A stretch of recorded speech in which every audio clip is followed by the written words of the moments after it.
Hello once again, my true believers, and welcome back to The Fog. I'm your casual crypt keeper Taylor, and boy do I have something for you. It seems just about every day we're finding something weird floating up there that we can't explain, but we're gonna try our absolute best to figure it out. This is the top 5 alien life signs in recent history that prove they exist. Let me know down below in the comments. Do you think we're getting close to having it confirmed by a government that aliens exist, or will we be forever in the dark? Let's dive on in. Number 5, strange things in the skies. Now I know I talked about this in a previous video, and if you're a really good top 5 scary fan, maybe you'll recognize some of these. But since I aired that last video, way more weird stuff has happened, so it only seems fitting that we'd run through it once again. Starting on February 10th, yours truly's birthday by the way, there was a pattern of incredibly bizarre happenings in the skies, and some very dodgy answers from government officials who refused to confirm or deny anything, which always seems more suspicious than less. So here's a quick Cole's Notes play-by-play of the last few weeks. On February 10th, US fighter jets brought down a still unidentified object over the coast of Alaska. Now, this object has not been confirmed what it is at all or identified, but it's been confirmed as not being a balloon. Okay, that's one thing, only a million left to go. One official referred to it as being the size of a small car, which is definitely beyond strange. You think you would see that flying around? This single event would probably be enough to set tinfoil hats on fire and keep me in business for the next few years making videos about conspiracies, but the literal next day on February 11th, a UFO was shot down over Canada, around the Yukon. That's the big territory up on the left, right by Alaska. A US fighter jet downed this one, and it was described as being smaller than the first and cylindrical in nature, which is gonna come up a few times before this video is done, so hold on to that thought, there's still more. February 12th, we had something bizarre shot down over Lake Huron.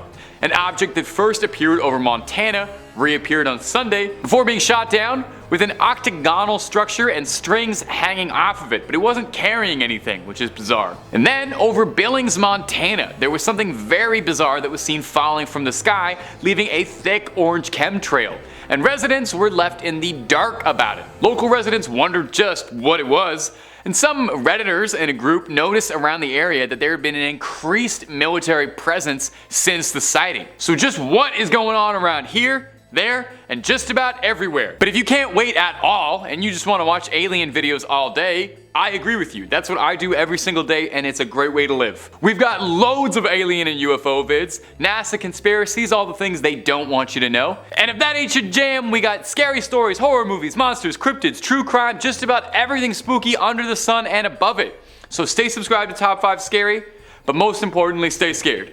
And keep watching this video, because I got way more weird stuff coming up for you. Number 4, the Tom DeLonge sighting. If you're a UFO enthusiast, then you know that one of the leading names in UFO research and discovery right now is Tom DeLonge, the nasally voiced frontman for pop punk project Blink-182. And if you didn't know that, now you do. Although I suspect most of the people who watch our videos don't know that band. Anyway, little trivia for you. That's what he does when he's not selling out $300 concerts. He hunts aliens, and he's pretty good at it. If some of the footage he gathers is anything to go by, why don't you take a look at this weird footage he shared on his Instagram a couple days ago. It's gonna go right there.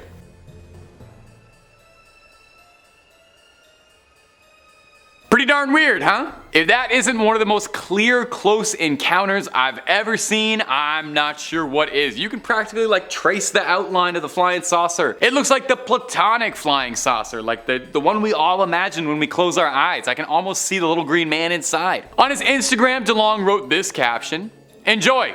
They are real." To the Stars Media will be turning real events like these into major feature films and television series to bring the facts to the world. Note the whirling sound from the propulsion. Now, To the Stars is the fringe research company owned by Tom DeLonge, hoping to spread information and explore the possibility of UFOs and UAPs, and it does also sound like it's a plan to get Tom DeLonge some more money by making a cinematic alien universe. Whatever his endgame is though, Can't deny the footage posted here is eerily compelling. Number 3, Gary Mckinnon. Now, I've talked a bit about Gary Mckinnon before on this channel because I am obsessed with this story. He's a notorious hacker who broke into NASA's security. His story is a cool one. I love anytime you hear someone pulling a fast one over a government agency like this, so it bears repeating. He's a genius computer hacker with a lot of spare time and wanted to know just what the Yanks were hiding from his home in Scotland. He wanted to go after NASA's data server to see if they had anything hidden they'd never told anybody about. Been called the biggest military hack of all time, so I'd wager maybe he found something. Why risk your life, career, freedom on this exactly? Mckinnon claims he had received an insider tip that the US had reverse engineered technology from UFOs, free energy. In his own words, he said, "This should not be kept hidden from the public when pensioners can't even pay their fuel bills. And it's just like a bonus if you get some alien stuff on the side." So what did he find? Mckinnon claims in his searching he saw images of aircraft that did not resemble any he had ever seen in his life. One in particular he describes as looking like a massive cigar-shaped craft floating over the northern hemisphere that did not look man-made. He said he was in shock looking at the image and didn't think to take a photo. Well, there's those cylindrical shaped crafts again. I told you to keep thinking about them, and keep thinking about them again because they're going to show up one more time before this video is done. Well, that wasn't the only exciting thing he found. He also found something called the Disclosure Project, a 400-page document outlining testimonials from government agents across multiple branches of service recording sightings of unidentified objects, but that wasn't even the meal ticket. The real jewel was a document of a non-terrestrial officer's sheet. A spreadsheet listing the name of NASA agents to be transferred to new ships or serve on board space stations, but Mckinnon noted that none of the names of the vessels existed in any database. Now, I don't know how much you know about the US government, but they absolutely love it when you poke holes in their important security, triply so if you do it from the comfort of your bedroom in a country away. The US tried their level best to extradite Mckinnon, but were prevented by the Crown from serving out a 70-year sentence. Mckinnon's doing well. He recently took to the UFO subreddit to answer questions from fans and true believers. There wasn't a whole lot of new information, but it's just nice to know he hasn't been shoved into a black van somewhere. Number 2, the Navy and their pilots, Navy pilots. In September 2019, Navy spokesperson Joe Gradisher spoke out on 3 recently released videos by the Army that contained evidence of unexplained aerial phenomena. The Navy agreed that just this once, they would be willing to talk about something weird they'd seen and recorded because pilots are reportedly encountering bizarre things every day and feel just too uncomfortable to report it. One pilot in particular, Ryan Graves, who's a 10-year vet, has said he believes he's seen thousands of unexplained phenomena in the air in his career, but these go unreported because of the stigma attached to the previous theories about what may or may not be in the videos, in his words. To translate that a bit in layman's terms, the Navy feels that they have to comment so that pilots are willing to talk about that, hey, maybe we're seeing UFOs without feeling too crazy. These videos in question were released from 2017 to 2018, and they feature long, oblong-shaped objects captured with infrared that disappear in the Earth's atmosphere. Hey, there it is again, more cylindrical-shaped UFOs. Now, I'll be clear, I don't really have much of a connection or through line here, but I do think it's very fascinating how many of these stories do mention these cylindrical-shaped objects. Far from the earliest or last, in 2004 and in 2015, 2 similar sightings were reported featuring similar vehicles. Now, the purpose of investigating most of these reports is more focused on safety hazards and threats of national security.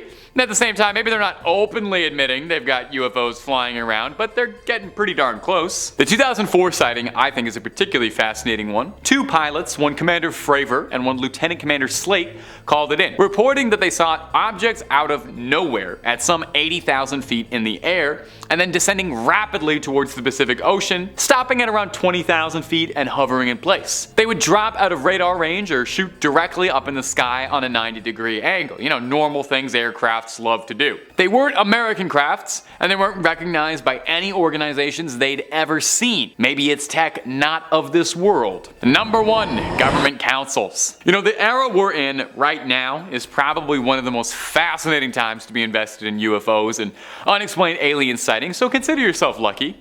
because it seems like we are getting dangerously close to a government finally confessing it. It feels like we're weeks away some days, you know? The UAP report was a seminal turning point when the Pentagon outright admitted they had thousands of documents and reports and investigations into the possibility of life somewhere out there in the Milky Way. Over the years, there have been a few investigations into unexplained aerial phenomena, but they're usually pretty hush-hush clandestine. Project Blue Book is probably the most famous secret project among them, but that was, a secret. Well, in the interest of transparency, as of October 2022, NASA is coming clean, washing their hands, and opening a new study into the research of extraterrestrial life. 16 hand-picked scientists and specialists have been selected to analyze data and determine how best to go forward when observing events. And they're not really looking at past cases, they're more looking towards future things. And this project will include researchers, personnel from all divisions, including former astronaut Scott Kelly, who served as the pilot for the Discovery shuttle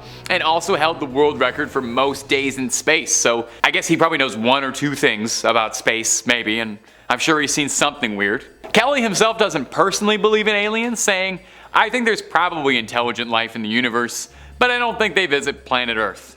Why not? We got lots of great stuff out here. We got water slides, we got Vin Diesel. No other planet has those two things, and I'm sure we got a couple other great things from the human experience. So aliens, come on down when you're ready. We'll welcome you with open arms, and if those were UFOs you sent, we're really sorry that we shot those down. I didn't have anything to do with that. And that's about all she wrote, my ghouls and goblins. Thanks so much for watching. Creep on creeping on, and hopefully I'll see you in the next one, as long as I'm still on this planet.